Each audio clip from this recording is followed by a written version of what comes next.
I always believed my family kept secrets to protect me. That belief lasted exactly 7 minutes after I found the box.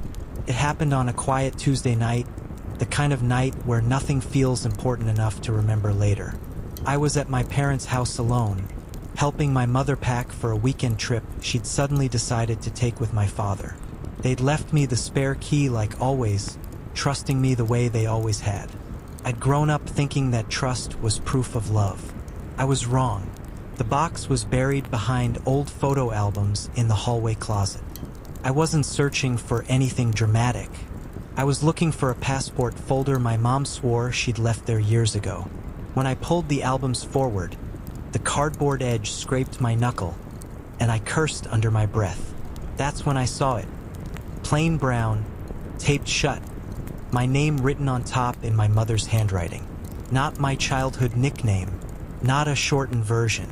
My full legal name. Something about that stopped me cold. I told myself I shouldn't open it, that it was probably documents, boring paperwork, nothing worth the spike of unease crawling up my spine.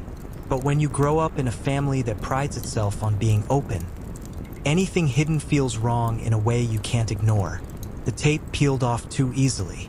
Inside were papers, old ones, yellowed at the edges.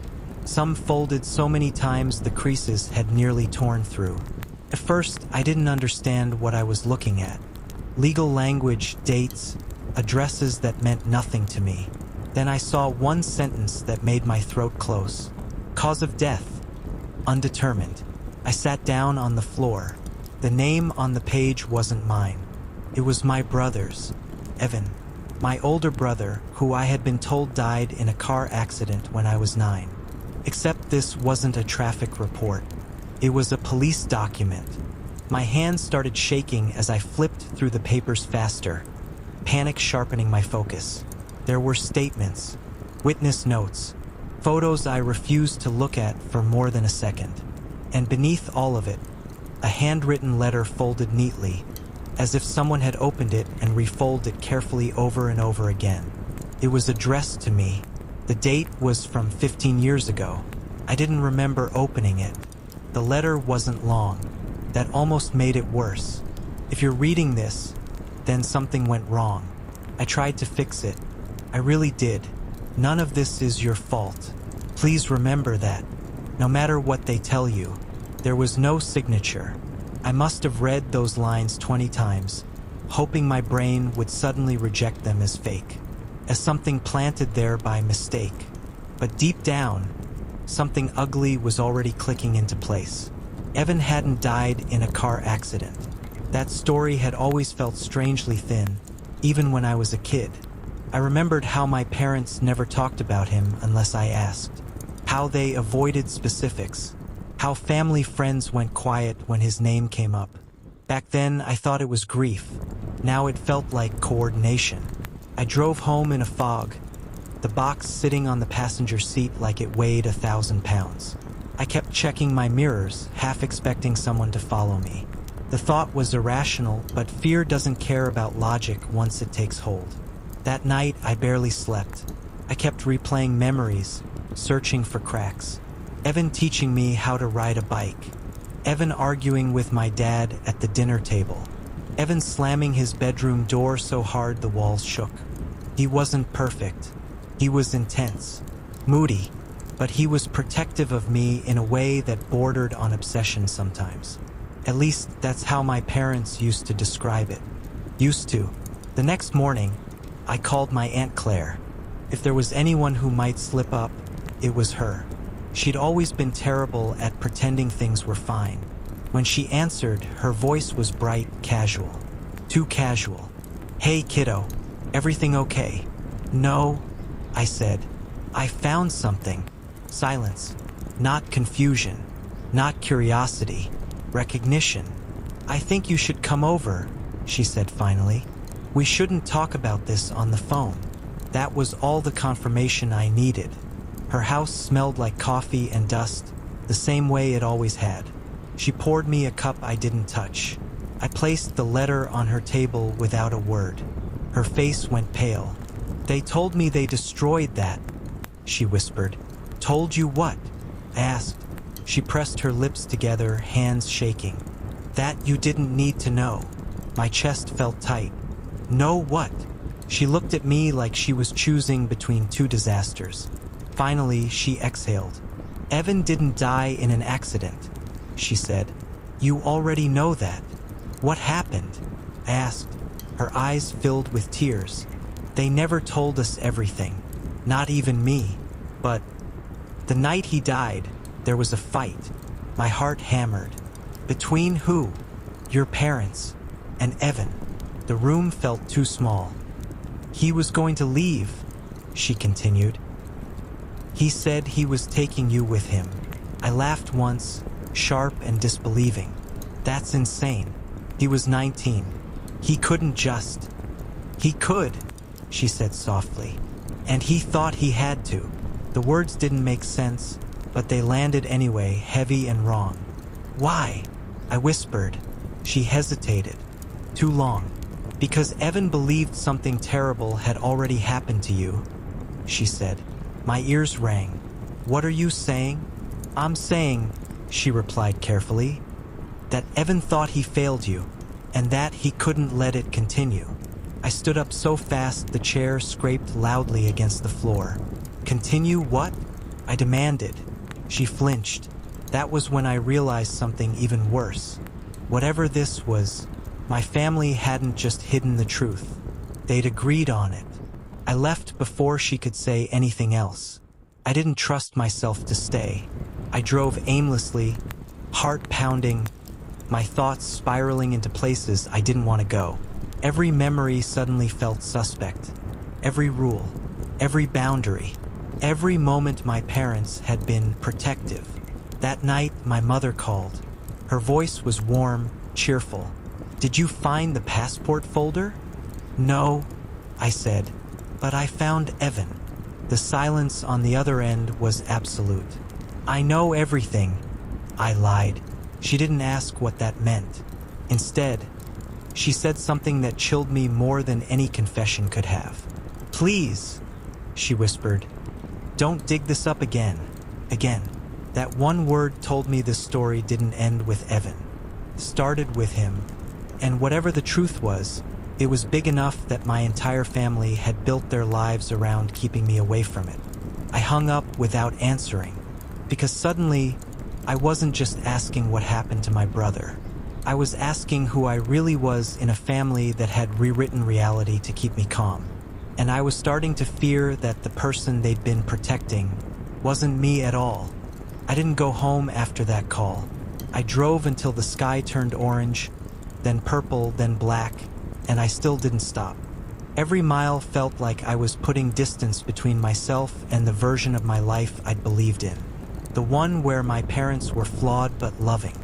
Where my brother was a tragic memory instead of a locked door no one wanted opened. Around midnight, I pulled into a grocery store parking lot and just sat there, hands gripping the steering wheel so hard my fingers hurt. I kept replaying my mother's voice. Don't dig this up again. Again. That word haunted me. I realized something then that made my stomach drop. This wasn't the first time the truth had tried to surface. It was just the first time it had reached me. I went back to my apartment at dawn and called in sick to work.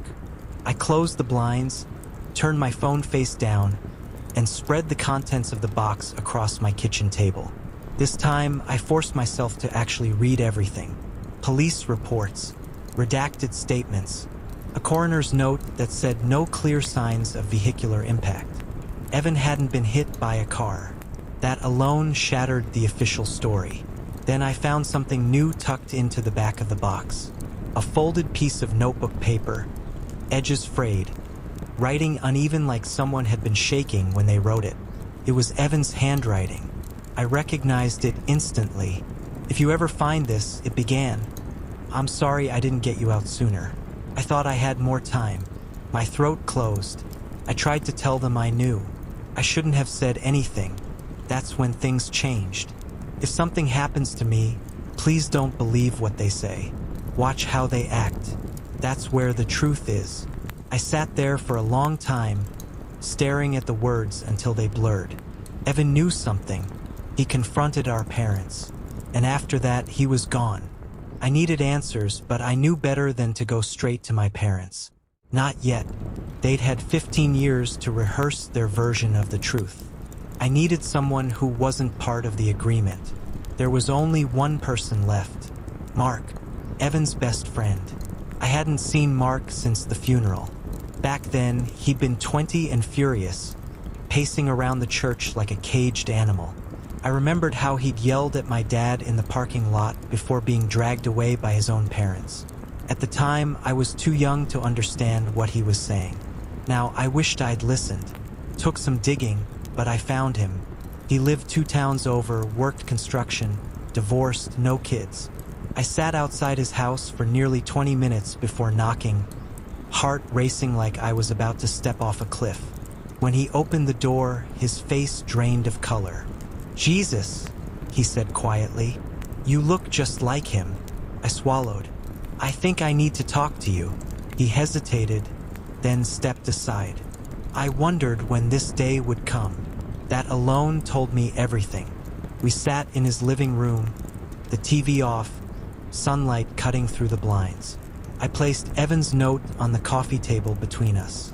Mark stared at it like it might explode. "They told me you'd never ask," he said finally. "Who?" I asked, though I already knew. "Your parents," he replied. "They came to me after the funeral. Said it was for your own good." My hands curled into fists. "What did Evan tell you?" Mark rubbed his face hard, dragging his hands down like he was trying to wipe away the memory. "He told me he was scared, not for himself, for you." "Of what?" I asked. He looked up at me, eyes glassy. "Of what they were doing to you." My chest tightened. "Doing what?" "They were isolating you," he said.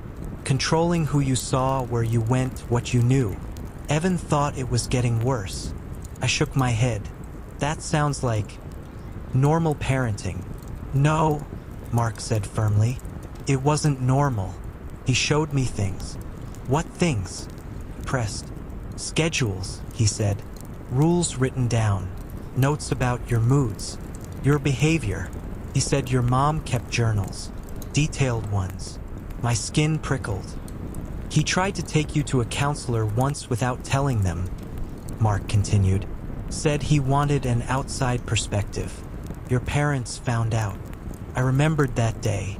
Evan had taken me out for ice cream and then driven to a small office downtown. I remembered sitting in the waiting room, coloring quietly, until my dad showed up out of nowhere, furious. At the time, I thought Evan was in trouble for skipping school. Now it felt different. "What happened the night he died?" I asked. Mark exhaled slowly. "He came to my place first. Said he'd confronted them. Said they admitted it." "Admitted what?" I demanded. "That they'd known something was wrong for years," he said, "and decided it was easier to manage you than to fix it." The room tilted. "Manage me how?" I whispered. He looked torn, like he was weighing how much damage the truth could do.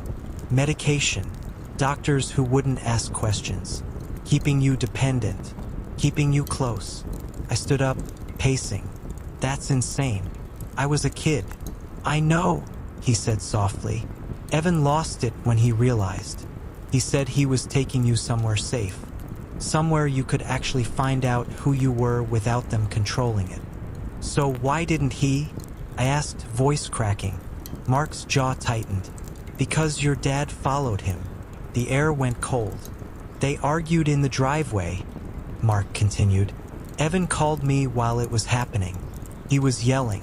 Then I heard your mom screaming. Then the call cut out. Couldn't breathe. They found him the next morning," he said. "Officially, he wandered into traffic, but there was no traffic. And there were bruises that didn't match the story." "Why didn't you go to the police?" I asked, anger burning through my shock. "I tried," he snapped, "but they already had a narrative, and your parents were convincing." I left his house numb. Every memory now felt like it had a shadow. Doctor visits I'd forgotten. Pills I'd taken without question. The way my parents always discouraged independence, framed it as concern. You're safer here. The world is too much for you. That night, I searched my apartment. Old medical records, prescription bottles I'd never questioned, diagnoses that felt vague, shifting over the years. Anxiety, mood disorder, adjustment issues. Nothing concrete, just enough to justify control.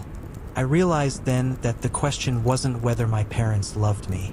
It was whether love was the excuse they used to justify something unforgivable. My phone buzzed. A text from my mother. Please come home. We need to talk before you make this worse. Worse. I stared at the screen, a cold certainty settling into my bones. Whatever the full truth was, I hadn't even reached the worst part yet. And if Evan was right, then the life I remembered wasn't just protected. It was engineered. I went to my parents' house at dusk, not because I was ready to forgive them, not because I wanted answers anymore. I went because I finally understood something Evan must have realized that night. The truth doesn't come out unless you force it into the open. Their house looked exactly the same. White siding, trimmed hedges, lights warm and inviting, like nothing bad had ever happened there. Like no one had ever screamed in the driveway. Like no one had ever disappeared. My mother opened the door before I knocked. "You look tired," she said softly, already reaching for me. I stepped back. Her hand froze in midair. My father stood behind her, face tight, jaw already set like he'd prepared for this moment a long time ago. "We need to talk," I said. "And this time, you don't get to decide what's off limits." They exchanged a look. Not confusion, not surprise, recognition. They sat me at the dining table where Evan used to do his homework. The same table where my mother used to slide pills toward me with a glass of water, smiling like she was helping. My father spoke first. "Mark filled your head with lies." I placed Evan's note on the table. The room went silent. My mother's face collapsed, not into shock, into defeat.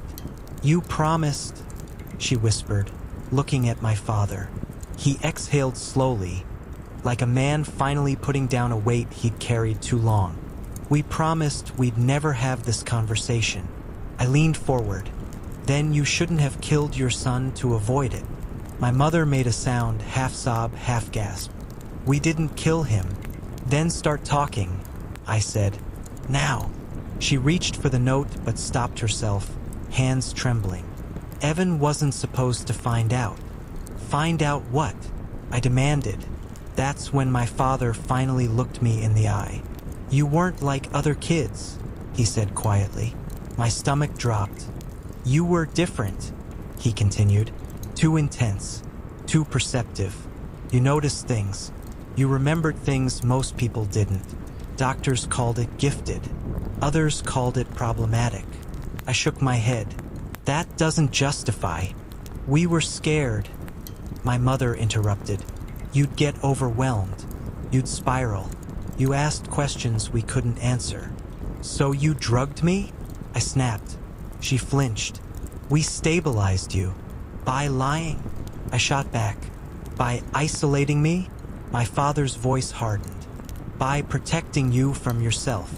I laughed, sharp and broken. "You mean controlling me?" Silence again. Then my mother said something that made my blood run cold. "You don't remember what happened when we didn't." I froze. "Remember what?" She wiped her eyes. "When you were 8, before the medications, before the structure, you told a teacher something you weren't supposed to know." My chest tightened. "What did I say?" "That Evan was planning to leave," my father said. My heart slammed. "He hadn't told you," my mother added. "There was no way you could have known." I stared at them. So when the school called us," my father continued, "we realized you noticed patterns, heard conversations, connected things." My thoughts raced. "You were predicting people's behavior," my mother whispered, finishing sentences before they spoke, knowing when someone would knock before they did. That sounded insane and terrifyingly familiar. You didn't just notice, my father said. You anticipated. The room felt smaller. So you decided to make me small instead, I said. My mother nodded, tears streaming now. We thought if we limited your world, you wouldn't feel the weight of it. And Evan? I asked. What did he find out? My father looked away. He realized we weren't helping you anymore, my mother said. We were preserving something. What? I whispered. She hesitated, then said the words that cracked everything open. Your dependence. My breath left me. He said you deserved a choice, my father admitted. That you deserved to know who you were without us. And you couldn't allow that, I said. We panicked, my mother sobbed. He threatened to take you, to expose everything. I stood up slowly. So what happened that night? My father finally broke. We followed him, he said. We just wanted to talk. He got angry. He said things he couldn't take back. Did you push him? I asked. No, my mother cried. He slipped. He fell. After you cornered him, I said. They didn't deny it. I backed toward the door, heart pounding. You killed him. We lost him, my father corrected weakly. And then you erased him, I said. You erased me. I left before they could say anything else. I didn't go home. I went to Evan's grave. I sat there until the sun came up, replaying everything. The pills, the rules, the carefully curated version of my life. I wondered who I might have been without them, what I might still become. And then something clicked, something Evan must have known. If I was so perceptive, if I really did see patterns others missed, then why hadn't I seen this sooner? Unless I pulled out my phone and searched my medical records again. This time I read them differently, not as diagnoses but as adjustments. Dosages increased when I questioned authority, changed when I expressed independence, lowered when I complied. This wasn't treatment, it was conditioning. I realized then that my parents hadn't just feared losing control. They feared what I'd do without it. I haven't decided what comes next yet. I haven't gone to the police. I haven't confronted the doctors. I haven't cut my parents off completely, because here's the part that still keeps me awake. If Evan was right, if they were right, then the person I am now, the calm one, the compliant one, the one who doubts their own instincts, that version of me might be exactly who they wanted.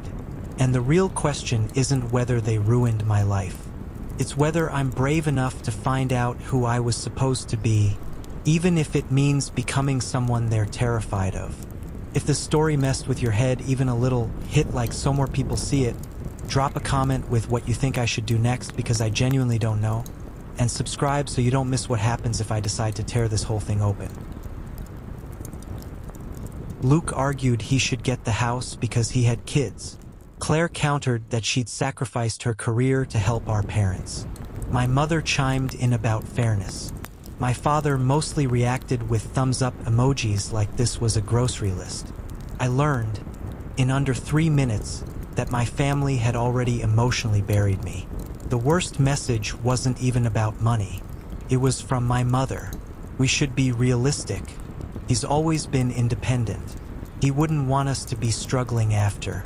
I excused myself from the table without explaining, locked myself in the bathroom, sat on the edge of the tub, rereading everything until my hands went numb. They weren't just preparing, they were rehearsing life without me. When I came back out, no one asked why my eyes were red. Claire smiled too brightly.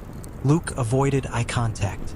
My parents suddenly acted extra warm, like they were compensating for something. That night, I didn't confront them. I went home and started digging. I requested copies of documents I vaguely remembered signing years ago. Insurance forms, emergency contact paperwork, power of attorney forms I'd brushed off as standard. They weren't standard. Nearly everything defaulted to my parents. Not my partner. Not even shared. just them. I remembered my mom pushing the pen into my hand back then, saying, "This is just in case. You trust us, right?" That trust started to rot. Over the next few weeks, I noticed changes I couldn't unsee. My parents insisted on coming to appointments. Claire asked suspiciously specific questions about my medication. Luke joked about how I should enjoy life while it lasts. When I called him out, he laughed it off. "You're too sensitive. You're not dying." But his eyes told a different story. They were calculating. The turning point came when my dad asked, casually over coffee, "Have you thought about simplifying your assets?" I stared at him. Simplifying how? Just consolidating. Makes things easier later. I learned, in under 3 minutes, that my family had already emotionally buried me. The worst message wasn't even about money. It was from my mother. We should be realistic. He's always been independent. He wouldn't want us to be struggling after.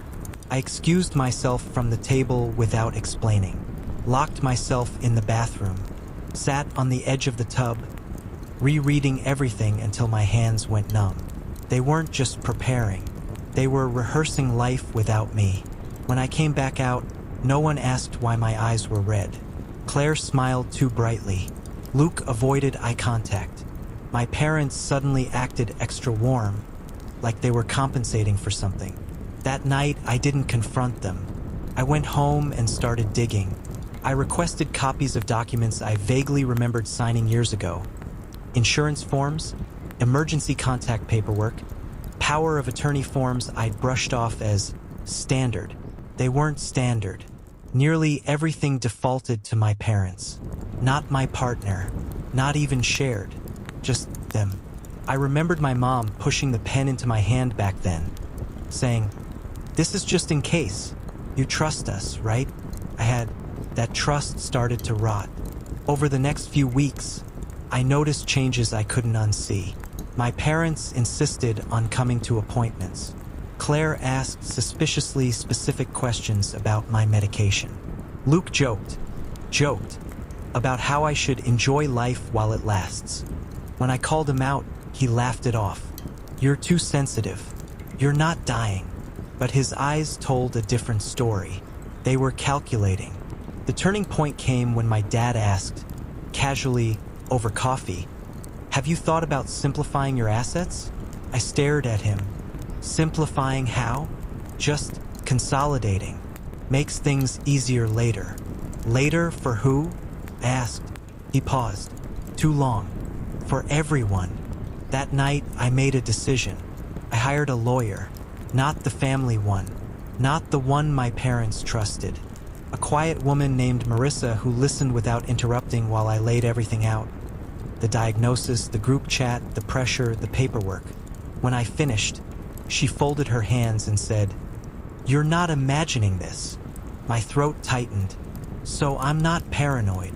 "No," she said. "You're early." She explained something that chilled me more than the messages ever had. Families don't usually wait until death to fight over money. They start when someone becomes weakened. That doesn't mean they want you gone, she clarified, but it does mean they're already imagining benefits from your absence. I asked her the question that had been haunting me. Can they take control of things while I'm still alive? Her answer wasn't comforting. Yes, if you let them. So we changed everything. New beneficiaries. New power of attorney. New medical proxy. I didn't tell my family. I wanted to see what they'd do next. It didn't take long. My mother showed up unannounced one afternoon, carrying soup I hadn't asked for and concern I didn't trust. "I worry you're isolating yourself," she said, glancing around my apartment like she was inventorying it. "I'm fine," I said. She sat across from me, hands folded tightly. "You know, stress isn't good for your heart." "I know.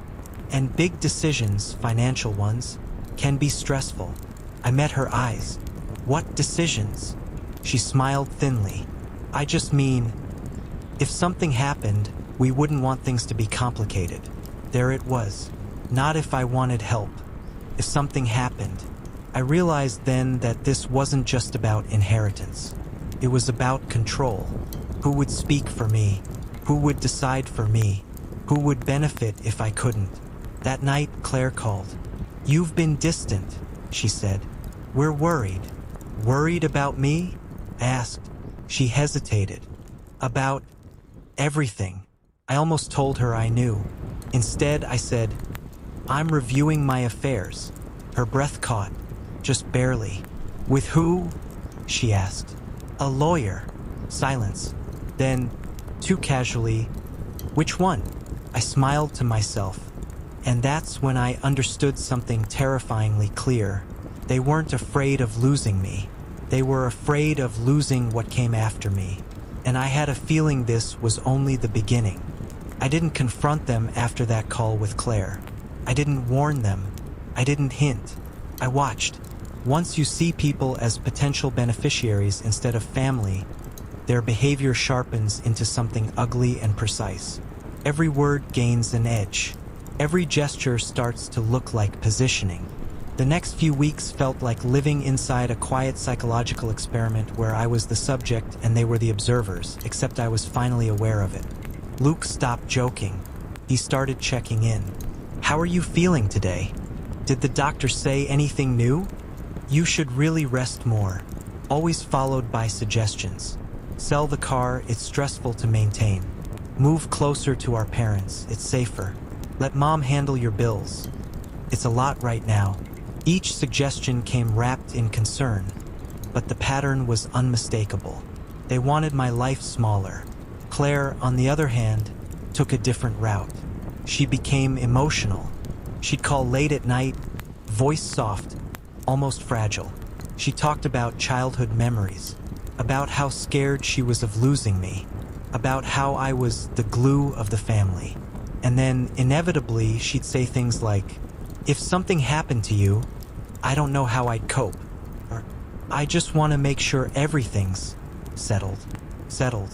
As if my existence was already a loose end. The real shift came when my parents invited me to a family meeting. That phrase alone made my chest tighten. They wanted everyone there. Luke, Claire, even Claire's husband. I asked what it was about. "Nothing bad," my mom said quickly. "Just planning." Planning. I showed up anyway. The atmosphere felt staged. Drinks already poured. Papers neatly stacked on the coffee table. My father cleared his throat like he was about to announce a corporate merger. "We've been thinking," he began, "that with your condition, it might be smart to streamline responsibilities." I sat down slowly. "Responsibilities like what?" "Well," my mom said, placing a hand on my knee without asking. "Finances, medical decisions, long-term planning, these things can become overwhelming." "I'm managing fine," I said. Luke leaned forward. "For now." That word landed heavier than he intended. Claire jumped in. "This isn't about taking anything away from you. It's about protecting you. And all of us." "All of us," I repeated. My father slid a folder toward me. Inside were forms. Power of attorney revisions. Medical consent updates. Temporary asset oversight. Temporary. Everything was temporary until it wasn't.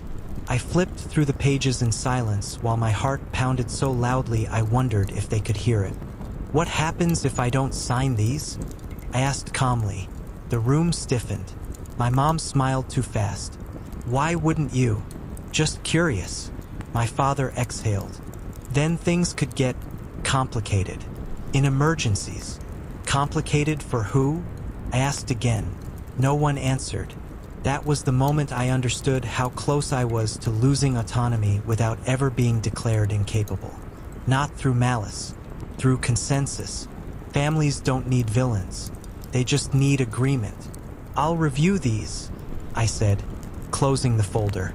"With my lawyer." Claire's face twitched. "You already have a lawyer?" "Yes." Luke frowned. "Why didn't you tell us?" I stood up. "Because it's my life." The room felt colder after that. What followed were subtle punishments.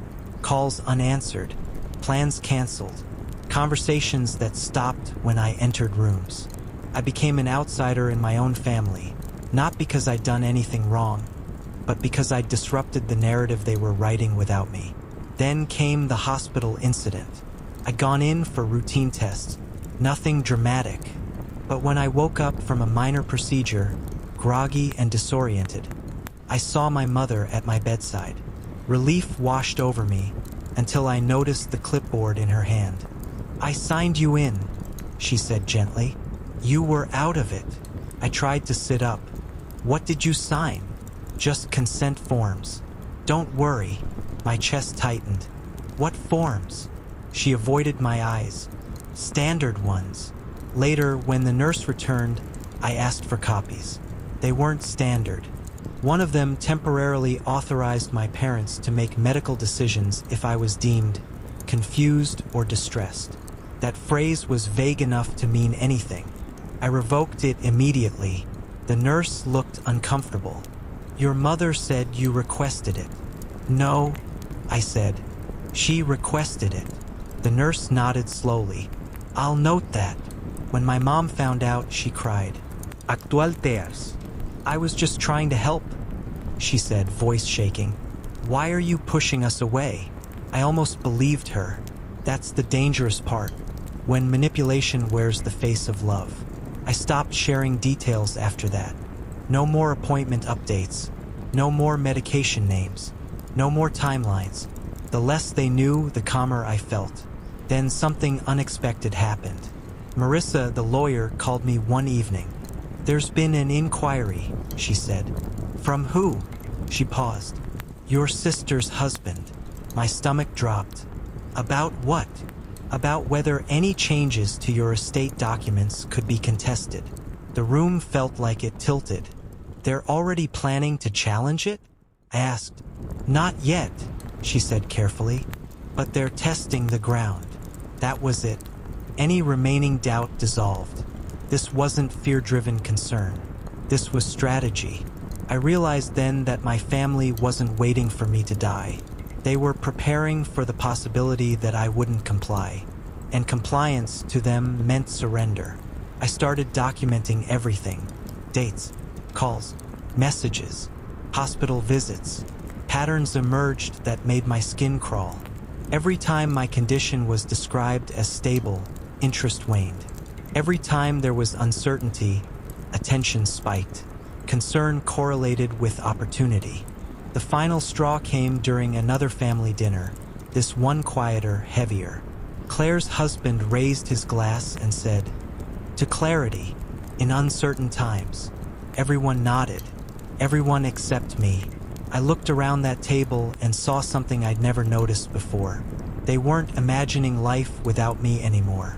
They were imagining life after winning. And the worst realization hit me then, sharp and undeniable. If my condition worsened tomorrow, they wouldn't panic. They'd proceed. That night, alone in my apartment, I asked myself a question that terrified me more than death itself. If something happened to me suddenly, would anyone question the story they told? And for the first time, I wasn't sure the answer was yes. I stopped sleeping after that dinner, not because I was scared of dying, because I was scared of what might happen before anyone called it death. Once that thought enters your head, you don't unthink it. Every ache feels suspicious. Every missed call feels intentional. Every kindness feels rehearsed. I changed my routine. Different grocery stores, different walking times. I stopped letting anyone pick me up or drive me anywhere. I installed cameras inside my apartment, not obvious ones, quiet ones, and I told no one. 2 weeks later, something happened that confirmed I wasn't paranoid. I got sick, bad sick, high fever, dizzy, couldn't stand without the room spinning. I tried to ride it out, but by morning I was barely coherent. My phone was on the table, vibrating nonstop. Mom, Dad, Claire, Luke, all missed calls. I didn't answer. Instead, I called an Uber and went to the hospital myself. When I woke up hours later, still foggy, the first thing I saw wasn't a doctor. It was Claire. She was sitting beside my bed, holding my hand. "I was so worried," she said softly. "You scared us."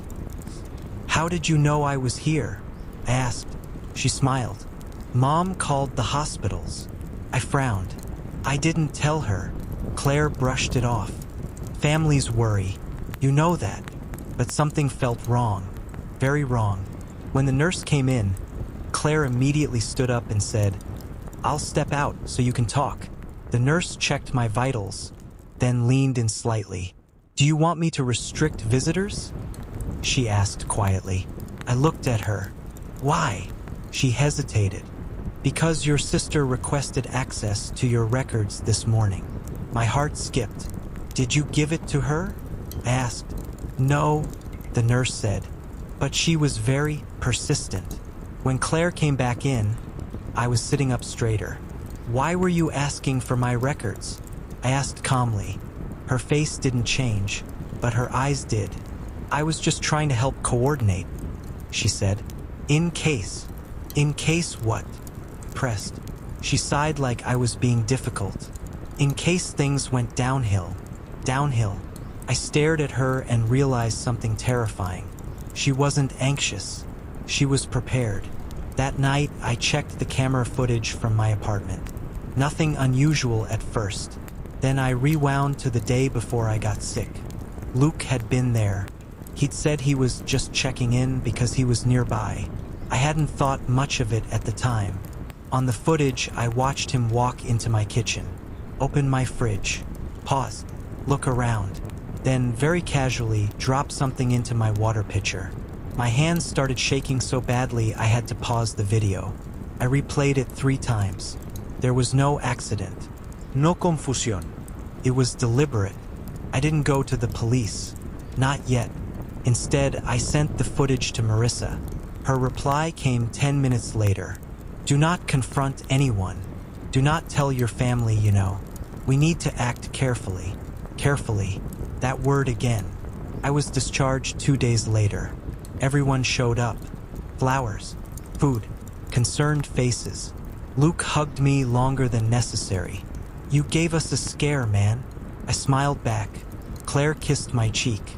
"Promise you'll lean on us more." I nodded.